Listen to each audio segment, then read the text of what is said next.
So, I seen Khalil Benson get absolutely just hammered throughout this game. The pressure that they threw at Shador was crazy. It made him do uncharacteristic things like throw a pick six stuck in his own end zone.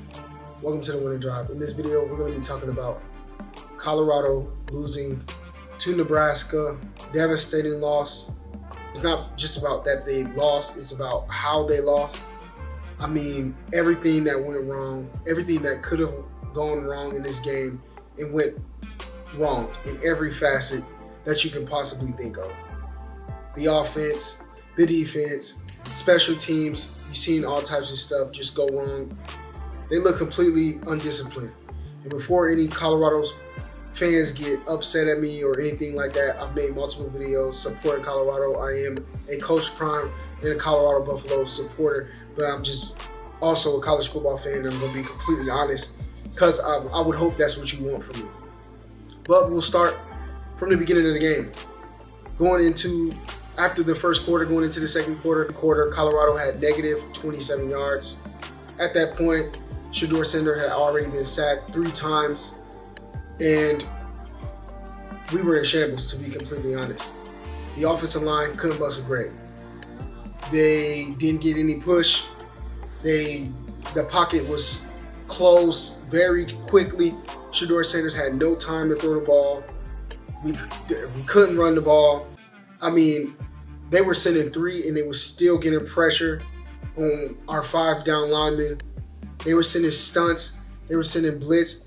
I'm going to be doing a film review on this game as well to slow some of the plays down so that you guys can see exactly what I'm talking about. Shador Sanders just didn't have any time.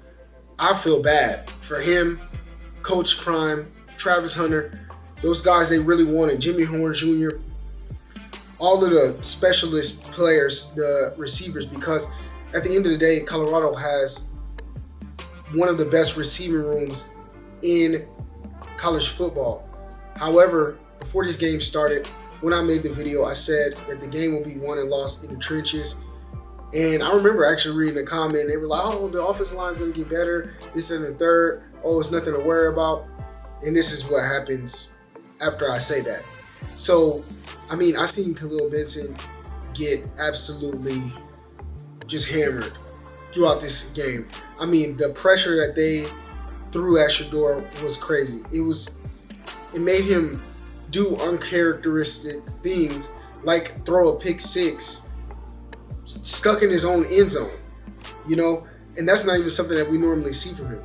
Yes, they have great athletes, but it starts up front. If you can't get the blocks and you don't have the time to throw the ball to the playmakers, then there is no play at the end of the day.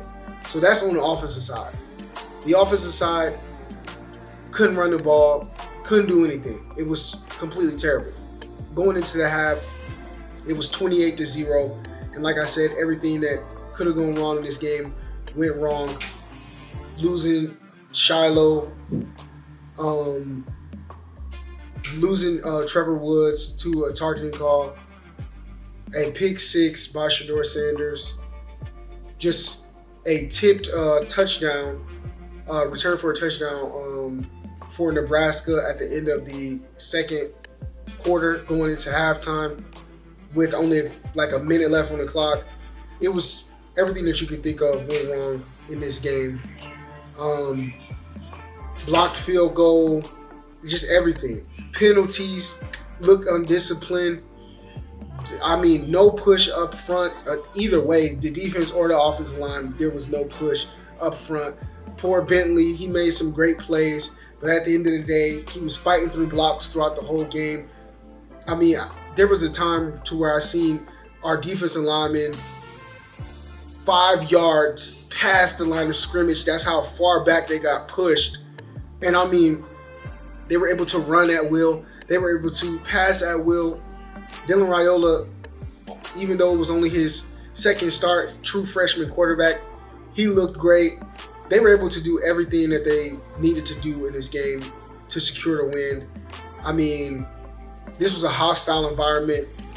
I wasn't there, but it looked like it was so loud. The fans were going absolutely nuts.